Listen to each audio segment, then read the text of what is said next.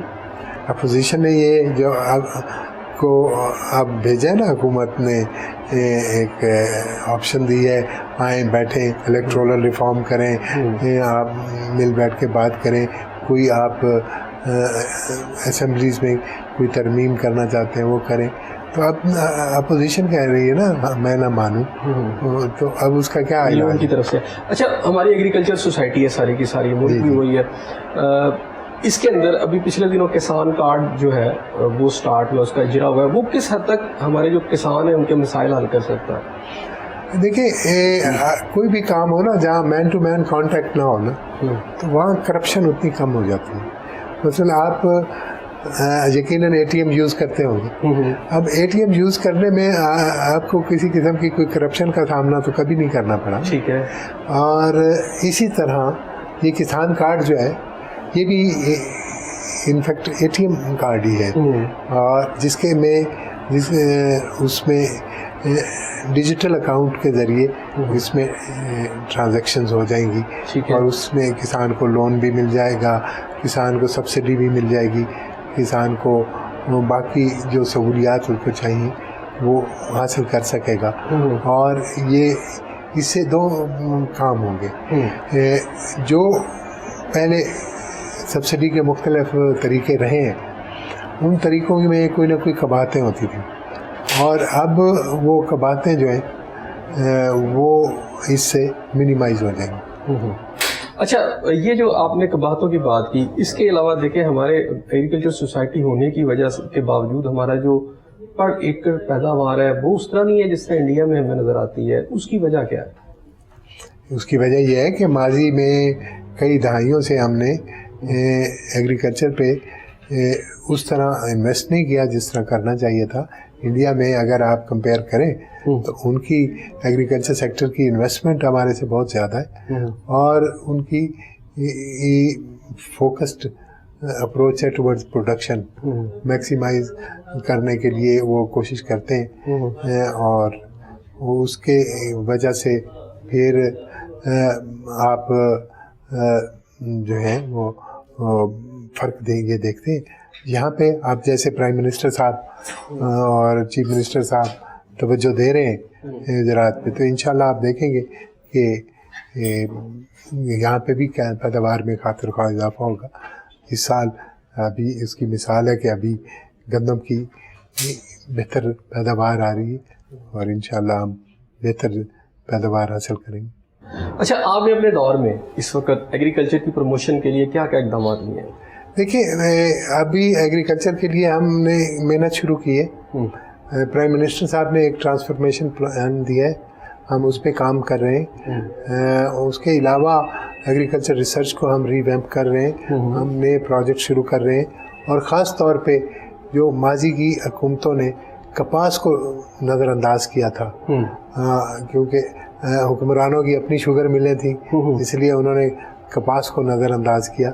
تو کپاس ایک ایسی فصل ہے جس پہ ہماری ایکسپورٹ کی 60% ڈپینڈنس ہے، تو ہم نے اس کو ریوائیو کرنا ہے اور اس کے لیے کوشش کر رہے ہیں. اور اس میں کچھ وقت لگے گا کیونکہ بالکل ہی اس نے اچھا ابھی تک پنجاب کا بہت بڑا علاقہ بیرن ہے، بنجر ہے بالکل، اور وہاں واٹر ہی نہیں ہے. ظاہری بات ہے واٹر ہوگا تو ایگریکلچر ہوگی. اس حوالے سے بھی کوئی توجہ ہے ہماری؟ جی میں پاکستان ایک زمانے میں تو واٹر سرپلس کنٹری تھا، اب واٹر سکیس کنٹری ہو گیا ہے. اور اس وجہ سے اب ہمیں وہ جو پرانی عیاشی ہوتی تھی پانی کے بارے میں اس کو ختم کر کے ہمیں اب ہائی ایفیشنسی ایریگیشن سسٹمز پہ طرف جانا ہے.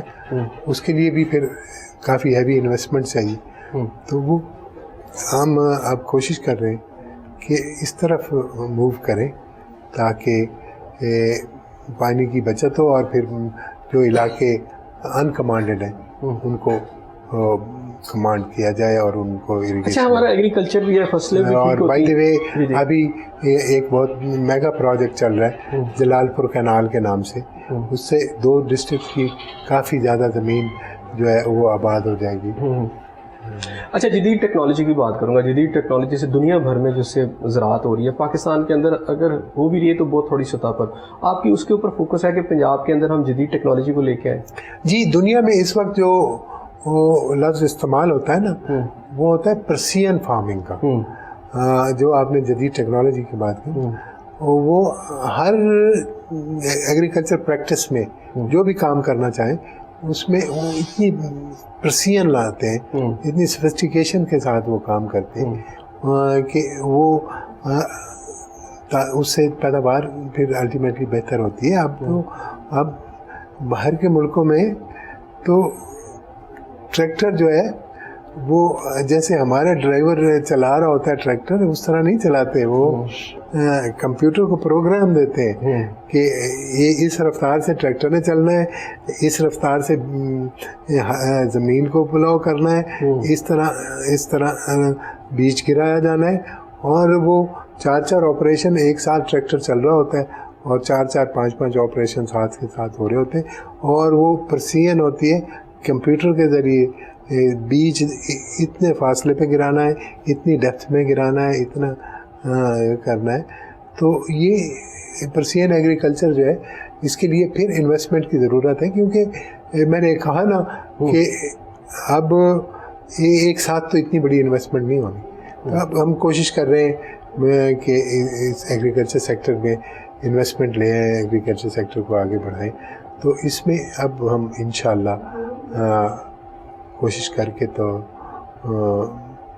آگے بڑھنے کی کوشش کریں نا۔ جی ہم بریک لیتے ہیں، اور جب میں بریک کے بعد واپس آؤں گا تو مزید بات کریں گے، ہمارے ساتھ رہیے گا۔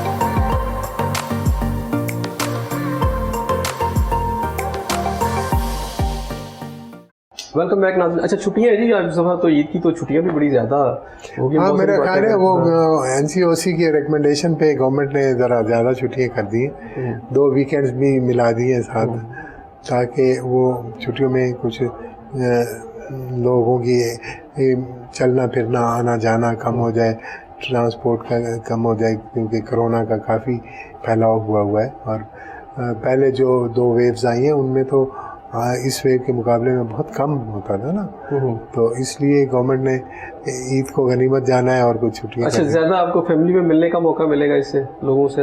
ہاں ظاہر ہے ہلکے کے لوگوں کو زیادہ ملنے کا موقع ملے گا۔ اچھا عید پہ بڑے پکوان ہوتے ہیں منسٹر صاحب، تو آپ کیا کریں؟ کچھ لوگوں کو سویاں پسند ہوتی ہیں، کچھ اور ڈشز ہوتی ہیں۔ وہ تو ظاہر بات ہے نا، ہماری ایک روایت ہے کہ یہ جو عید آتی ہے تو اس پہ سویاں بنائی جاتی ہیں، یا پھر عید الضحیٰ آتی ہے تو اس پہ قربانی کرتے ہیں تو وہ گوشت کی ڈشز مختلف بنائی جاتی ہیں۔ تو یہ جو پرانی روایات ہیں یہ تو چل رہی ہیں اور ان میں چلنی بھی چاہیے ان کو۔ تو آپ کو اچھا لگتا ہے سویوں سے عید کی سٹارٹ ہو پھر آگے چلے؟ جی بالکل ٹھیک ہو گیا۔ اچھا تھوڑا سا اور وہ بات بیچ میں رہ گئی تھی۔ اچھا ہمارے ملک میں ایگریکلچر سوسائٹی ہے، سارا کچھ ایگریکلچر ہی سارا ہے، لیکن اس کے باوجود دیکھیں ہمارے یہاں پہ کبھی آٹے کی شارٹیج ہو جاتی ہے، کبھی چینی کی شارٹیج ہو جاتی ہے۔ اس دفعہ چینی کی شارٹیج کا اس کے روٹ کازز کیا ہیں؟ اس میں روٹ کاز تو اس کا بنتا ہے مینجمنٹ، پور مینجمنٹ ہوتی ہے۔ جتنی آٹے کی شارٹیج ہوئی ہے اور جتنی ہم نے گندم امپورٹ کی ہے، گندم اتنی کم نہیں ہوئی تھی، پچھلے سال گندم کم ہوئی تھی لیکن اتنی کم نہیں ہوئی تھی جتنی ہم نے امپورٹ کرنی پڑی ہے۔ اس کے کئی فیکٹر ہیں، ملٹیپل فیکٹرز ہیں۔ ہمارے ایک تو پورس بارڈر ہے، ہمارے خیر سے ایمان کے بھی اتم درجے پہ ہم فائز ہیں، تو اس لیے پھر ہمارے انٹرسٹ اس قسم کے آ جاتے ہیں کہ ہم چیزیں چھپا دیتے ہیں اور پھر ایکسپورٹ کر دیتے ہیں۔ ہماری گندم کی چونکہ انٹرنیشنلی بہت زیادہ ڈیمانڈ ہے، ہماری گندم کی کوالٹی بہت اچھی ہے۔ اچھا تو یہ سینٹرل ایشین کنٹریز میں کافی گندم ہوتی ہے، لیکن وہ کوشش کرتے ہیں کہ ہماری گندم مل جائے تو اس میں مکس کر دیں۔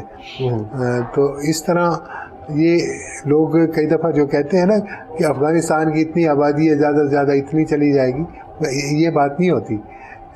ہماری گندم ایکسپورٹ کافی زیادہ ہو جاتی ہے اور اسمگل ہوتی ہے۔ ایکسپورٹ اگر ریگولر چینل سے ہو تو اس کا تو پاکستان کو، پاکستان کی اکانومی کو فائدہ ہو، اسمگل ہوتا ہے نا اس کا پاکستان کی اکانومی کو کوئی فائدہ نہیں ہوتا۔ وہ اس طرح یہ ایسے کئی فیکٹرز ہیں. آپ فلاور ملز کا کبھی تجزیہ کریں نا تو جو بارڈرنگ ڈسٹرکٹس ہیں, پنڈی ہو گیا, راجن پور ہو گیا,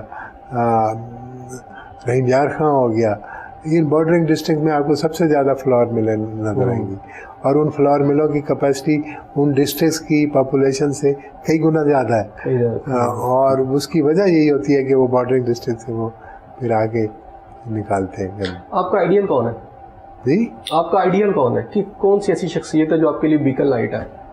بیکن لائٹ تو ہمارے ہر مسلمان کے لیے میرا خیال ہے جناب رسالت مآب صلی اللہ علیہ وآلہ وسلم کی ذات ہے, اور وہی ان کے ہوتے ہوئے کسی اور کو آئیڈیل بنانا تو کوئی مناسب کسی مسلمان کے لیے تو میں نہیں سمجھتا کہ اس کے ذہن میں کوئی اور آئیڈیل. کسی کے کام سے متاثر ہوئے آپ؟ ہاں, کسی شخصیت کا کام کرنا, کسی کا بہتر پرفارم کرنا, وہ ایک اور بات ہے. ہاں, دنیا میں بہت سے لیڈرز آئے ہیں. چون لائی بہت بڑا اچھا ایڈمنسٹریٹر تھا, اس نے چائنا کو, اس کے بعد چائنا کی اب بات کی ہے تو اس کے بعد ڈی جونگ پنگ چائنا میں آیا, اس نے بہت تبدیلی کر دی, اور آج کا جو سپر پاور بن گیا ہے چائنا, تو اس کی بنیادی اس کی وجہ اس کی وہ لیڈرشپ ہے. شروع میں چون لائی اور بعد میں ڈی جونگ پنگ, جنہوں نے چائنا کو اتنا آگے کھڑا کیا. اور اسی طرح ایران میں دیکھیں آیت اللہ خمینی نے ایک اتنا بڑا انقلاب برپا کر دیا. اسی طرح اور بھی بہت سے اچھا پاکستان کی لیکن یہاں پہ میں ایک بات واضح کر دوں, یہ سارے جو لیڈرز ہیں نا, ان کی کنٹریبیوشن جناب رسالت مآب کی ہیومینٹی کی کنٹریبیوشن کے مقابلے میں بہت تھوڑی ہیں. جس طرح انہوں نے انقلاب برپا کیا ہے, اور جس طرح اللہ کے مشن پیغام کو انسانیت تک پہنچایا ہے, اور جس طرح وہ مثال ہمیں کہیں نہیں ملتی. ادریس صاحب ساری وقت جو ہے وہ پالیٹکس ہی کرتے رہے, اپنے لیے بھی وقت نکالتے ہیں؟ ہاں, یہ بات آپ کی بجائے ہے کہ اپنے لیے وقت نکالنا بہت مشکل ہو جاتا ہے. تو نکالتے ہیں وقت اپنے لیے؟ نہیں نکلتا, بہت کوشش کے باوجود. اچھا, موسیقی سے لگاؤ ہے؟ موسیقی تو ایسے ہی پارٹ ٹائم, کبھی کوئی سن لی کبھی, لیکن میں سیمی کلاسیکل کوئی عارفانہ کلام یا ان چیزوں کو زیادہ سنتا. کتابیں پڑھنے کا بھی شوق ہے؟ ہاں, کتابیں پڑھنے کا بھی شوق ہے. کون سا آپ کا شاعر جو پسندیدہ؟ شاعر میرا پسندیدہ شاعر مختلف ادوار میں مختلف رہے ہیں میرے پسندیدہ شاعر. جب ہم اسکول کے زمانے میں یا اس کے بعد تھوڑا سا وہ زمانہ تھا ایسا کہ مجھے مصطفیٰ زیدی بہت پسند تھا. پھر اس کے بعد پھر ایک وقت آیا کہ فیض بہت زیادہ پسند تھا. اس کے بعد اب میں سمجھتا ہوں کہ مجھے اقبال بہت زیادہ فیسینیٹ کرتا ہے. اقبال کی وقت کے ساتھ جیسے آپ کی تھنکنگ چینج ہو رہی ہوتی ہے نا, ڈیولپ ہو رہی تھی, اسی حساب سے آپ کی یہ شاعری کی پسند بھی آپ کی چینج ہوتی ہے. اور خاص طور پہ میرا چونکہ سرائکی زبان سے تعلق ہے, مجھے سرائکی شاعری بہت پسند ہے. سرائکی صوبے کا کیا کر رہے ہیں؟ جی, ہماری کوشش ہے, خواہش بھی ہے. آپ بھی بڑے زیادہ تھے اور وعدے وعید بھی ہوئے سارا. جی بالکل, اس میں ہم کوشش کر رہے ہیں, انشاءاللہ ہم اس میں کافی آگے بڑھیں گے. اچھا, وہ ایک سسٹم کیا تھا تھوڑا سا علیحدہ ملتان کے اندر, وہ آئی جی صاحب بھی بیٹھ گئے تھے آگے, ایڈیشنل آئی جی صاحب بٹھا دیے گئے تھے علیحدہ سے, اور کچھ سیکریٹریٹ بھی بنا تھا. پھر وہ کہیں سے مجھے لگتا ہے کہ یا تو ان کو اختیارات نہیں ملے یا کام کہیں رک گیا. جی, وہ کچھ ایڈمنسٹریٹو ایشوز تھے. وہ چونکہ رولز آف بزنس میں کچھ امینڈمنٹس چاہیے تھیں, کچھ اور امینڈمنٹس چاہیے تھیں, تو وہ اس لیے تھوڑا سلو ہو گیا تھا پروسیس. اب ہم نے اس کو فاسٹ ٹریک پہ کیا ہوا ہے, تو انشاءاللہ وہ زیادہ موو کریں. ایجوکیشن کہاں سے حاصل کی؟ ایجوکیشن میں نے اسکول کے زمانے میں ہوتا تھا بھاولپور میں, صادق پبلک اسکول. اچھا, وہ تو بھاولپور, اور وہاں سے پھر اسٹریٹ اوے ایگریکلچر یونیورسٹی چلا گیا. اچھا. وہاں پھر فورن میں بھی ایم ایس سی کیا. پھر وہاں سے میں ڈنمارک گیا. اچھا. اور اس طرح مختلف ممالک سے کرتے ہوئے. ایجوکیشن سسٹم کس کا سب سے زیادہ آپ کو پسند آیا؟ Education system European education system more or less same ہے. اور میں سمجھتا ہوں کہ ہمارا جو روایتی ایجوکیشن سسٹم تھا وہ بھی کوئی برا نہیں تھا. وقت کے ساتھ ساتھ اس میں ارتقاء کا جو عمل ہونا تھا اس میں کمی رہی. وہ کمی رہی. وہ جیسے ہمارے اداروں نے ڈیٹیریٹ کیا. ہم نے ابھی بات کی تھی پی آئی اے اور ریلوے کی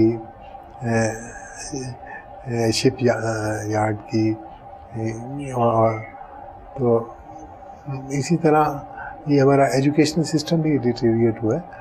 ورنہ سسٹمز جو ہوتے ہیں وہ ان کو اگر چلایا جائے نا تو وہ پھر وہ صحیح چلتے ہیں. اور اس میں ہر ادارے کو چلانے کے لیے کچھ شخصیات چاہیے ہوتی ہیں نا. اگر ہمارے استاد بہتر ہوں گے تو ہمارے ادارے خود بخود بہتر ہو جائیں گے. اچھا, بچے کتنے؟ میرے 4 بچے. اور بیٹے؟ 1 بیٹا ہے. اور ان کو ایجوکیشن دلوا رہے ہیں تو سیاست میں بھی کوئی آئے گا آپ کی؟ یہ ان کی اپنی چوائس ہے. میں ان پہ تھوپنا نہیں چاہتا کہ اپنی کوئی رائے ہے. بیٹے کی ٹینڈنسی ہے ویسے سیاست کی طرف آنے کی؟ جی, وہ میرے بیٹے نے ایشین کالج سے او لیول اے لیول کیا. پھر اس کے بعد این سی اے اچھا میں اپنی چوائس کے مطابق اس نے ایڈمیشن لیا. میری خواہش مختلف تھی. پھر اس کے بعد L S C M B A میں ایڈمیشن لے لیا اس نے. پھر اس کے بعد پھر یہ ایڈورٹائزنگ کمپنیز میں کام کرتا رہا ہے. لیکن اب وہ چھوڑ کے تو ایگریکلچر کی طرف آیا. اور اب دیکھیں آگے اگر سیاست میں اس کو شوق ہوا تو. اچھا, یہ تو ایک جذبہ ہے نا. اگر جذبہ ہوگا تو پھر ہی کامیابی ہوگی. اچھا, یہ بتائیے گا کہ ایگریکلچر ڈپارٹمنٹ کسی بھی ڈپارٹمنٹ کو چلانے کے لیے آپ کو جزا اور سزا ساتھ ساتھ چلانی پڑتی ہے. کیرٹ اینڈ اسٹک کی پالیسی ہوتی ہے. تو آپ کے ڈپارٹمنٹ کے لیے کچھ سزا بھی ہے اور کچھ جزا بھی ہے؟ جی, وہ تو ہر ڈپارٹمنٹ میں ہوتا ہے. اور ہمارے ڈپارٹمنٹ میں بھی ایک سسٹم ہے. اور جو گورنمنٹ کے رولز ہیں END رولز کے تحت جزا سزا کا جو سسٹم گورنمنٹ کا ہے وہ بھی لاگو ہوتا ہے ہمارے ڈپارٹمنٹ پہ بھی, جس طرح کسی اور ڈپارٹمنٹ پہ لاگو ہوتا ہے. اور اس کے علاوہ ہم خاص نظر رکھتے ہیں ان کی کارکردگی پہ بھی. اور خاص طور پہ ہمارے ڈپارٹمنٹ نے تو ایک پرفارمنس کانٹریکٹ سائن کرایا ہے اپنے سینئر آفیسر سے. اور وہ ہمارے ڈپارٹمنٹ کی یہ اچیومنٹ ہے. میں نے ابھی کچھ عرصہ پہلے ہم نے پھر ایک تقریب بھی کی تھی اس سلسلے میں. اور ہمارے جو سینئر آفیسرز ہیں ان کے پرفارمنس یارڈ اسٹکس بنائی ہیں. اور پھر ان سے کانٹریکٹ ایک کرایا کہ جی آپ ان یارڈ اسٹکس کو میٹ کریں گے. اور وہ ہمارا یہ بھی ایک پرفارمنس امپرومنٹ کا. اچھا, یہ تو آفیسر ہو, ایک چھوٹا ملازم جو ہے اس کی ویلفیئر کے لیے کیا کیا گیا؟ دیکھیے, چھوٹے ملازم کے ویلفیئر کے لیے 2-3 ایشو ہے نا. ایک تو بیسک پے اسکیل ہوتے ہیں, ان کا ایک مناسب ہونا ایک ویلفیئر ہے. دوسرا سوشل ویلفیئر کا جو کانسیپٹ ہے جو انڈسٹریل لیبر کو جو حاصل ہے, اس قسم کے ویلفیئر کے اسکیمز جو ہیں وہ تمام لوگوں کو ملنی چاہیے. اور جیسے آپ دیکھ رہے ہیں کہ PTI نے اب ہیلتھ کارڈ انٹروڈیوس کیا ہے, وہ بھی ایک ویلفیئر کا ایک بہت بڑا ٹول ہے. اور اسی طرح اور بھی پروجیکٹس ابھی پرائم منسٹر صاحب انیشیٹ کرنے لگے, تو انشاءاللہ اس طرح ہی ویلفیئر ہوگی. اچھا, لوگوں کے لیے کوئی پیغام؟ میرا پیغام تو محبت ہی ہے. اور ہمیں سب سے پہلے جیسے ہمیں اپنے دین سے محبت ہے، اپنے ملک سے محبت ہے، اپنے والدین سے محبت، اپنی اولاد سے محبت، اسی طرح اپنی قوم سے محبت جو ہے وہ سب سے ضروری ہے، کیونکہ اگر ہم اپنی قوم کو اپنے گھر کا فرد نہیں سمجھیں گے تو اس وقت تک ہماری قوم ترقی نہیں کر سکے گی۔ جی ناظرین، پروگرام کا وقت ختم ہوا، اس دعا کے ساتھ کہ اللہ تعالیٰ آپ کو اپنی رحمتوں کے سائے میں رکھے۔ اپنے میزبان حسن ضیاء کو اجازت دیجیے، اللہ حافظ۔